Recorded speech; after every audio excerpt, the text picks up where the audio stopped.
Aj keď ceny leteniek za posledné roky výrazne klesli, stále si lietanie nemôže dovoliť hocikto. Prečo je lietanie vlastne také drahé? Kvôli tomu, že lietadlo žere veľa paliva však? No, ani moc nie. Predtým, než začnem, by som chcel upozorniť, že údaje, ktoré tu poviem, nie sú úplne presné, keďže ceny nie sú nikde presne napísané, menia sa a určite existujú spôsoby, ako ich zredukovať. Boeing 737-800 spotrebuje približne 3,9 litra paliva na každý kilometr letu. To znamená, že mu treba 1 liter na preletenie približne 250 metrov. Aby toto lietadlo preletelo z Varšavy do Londýna, potrebuje približne 5700 litrov paliva. Keby nejaké auto s dobrou spotrebou malo v dispozícii toľkoto litrov pohonnej látky, dokázalo by prejsť z Prahy do Bratislavy 345 krát. Avšak auto zoberie len 5 ľudí, Boeing 737 ich vezme 162. V prípade, že je lietadlo plne obsadené, spotrebuje na jedného pasažiera len 2,38 litra paliva na 100 km. To je asi tak ako skúter s objemom 125 cm3.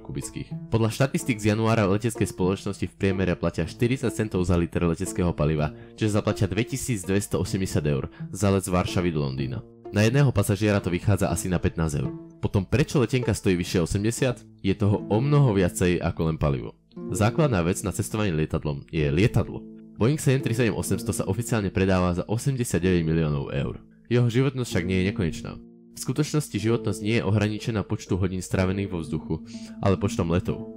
Je to kvôli tomu, že vo výškach, v ktorých komerčné lietadlá lietajú, je vzduch príliš riedky na to, aby sme ho mohli bezpečne dýchať, preto je kabína pod tlakom. Tento zvýšený tlak vo vnútri lietadla naťahuje jeho trup, čím sa vytvárajú mikrotrhliny. Vôbec nezáleží na tom, či lietadlo letí hodinu alebo 12 hodín, opotrebuje sa takisto.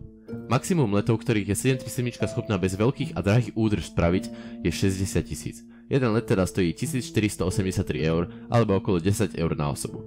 Taktiež potrebujeme zarátať aj pravidelné menšie údržby, inšpekcie, diely, výmeny súčiastok. Vyjde to asi na ďalších 10 eur na jedného pasažiera. Lietadlo však nelieta samo od seba. Na jeho prevádzku potrebujeme posádku. Na tomto lete to pridá okolo 2 eur na letenke. Ďalej samozrejme potrebujeme letisko. Každé letisko má iný cenník, v tomto prípade pridajú na letenke asi 15 eur a zahŕňajú použitie dráhy, gateov, hangárov, parkovania, zamestnancov a tak ďalej. Letecká spoločnosť je podnik, ktorý musí platiť priestory, administrátorov, obchodníkov, riaditeľov, vývojárov, štatistikárov, opravárov, upratovačky, podporu pre zákazníkov, poistenie lietadiel a tak ďalej. Je nemožné presne určiť, koľko to všetko stojí, takže to odhadnem na 13 eur. Posledná vec, ktorú treba zahrnúť, sú dane. Tie sa líšia od krajiny ku krajine. Na tomto krátkom lete pridajú približne 10 eur na osobu. Naša finálna čiastka je 75 eur, ktorá, ako som už na začiatku spomenul, nemusí byť úplne presná. Zbytok, čiže približne 10 eur, je profit pre leteckú spoločnosť.